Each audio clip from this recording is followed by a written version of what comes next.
Pope Francis has taken off for a visit to Canada. This comes as he hopes to apologize to indigenous survivors of abuse at residential schools run mostly by the Catholic Church.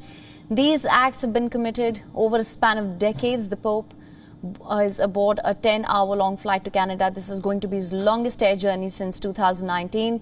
He says his journey is a penitential pilgrimage of healing and reconciliation.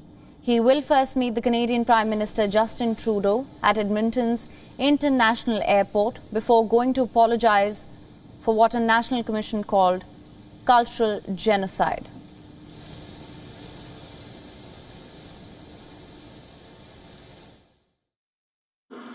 E ora mi accingo a compiere un pellegrinaggio penitenziale che spero con la grazia di Dio possa contribuire al cammino di guarigione e riconciliazione intrapreso già.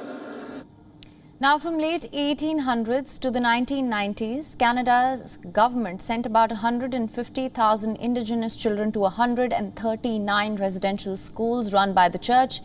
They were cut off from their families, language and culture.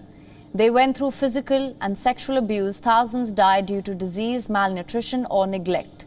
Over 1,300 unmarked graves were discovered at the sites of former schools since May 2021.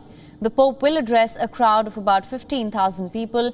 This gathering is expected to include former students at the church from across the country. However, the indigenous community is hoping for more than just an apology from the Pope. It's a pilgrimage, first of all. It's not a celebratory visit, it's a pilgrimage, a journey, wanting to journey with the indigenous peoples along this path of healing and reconciliation. But he qualified it further, and he talked about it as a penitential pilgrimage.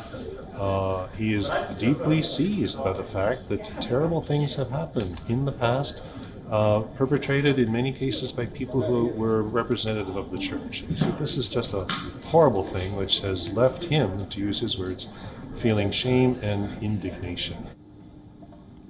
Now, this 10-hour flight to Canada is the longest one for Pope since 2019. As mentioned, he has been suffering from knee pain that has forced him to use a cane or wheelchair in some of the recent outings.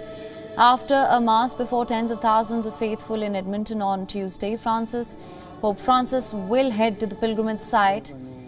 He will end his trip, which is in Iqaluit, which is the home to the largest Inuit population in Canada. There he will meet with former residential school students before returning to Italy. Pope Francis is the second Pope to visit Canada after John Paul II, who visited 3 times.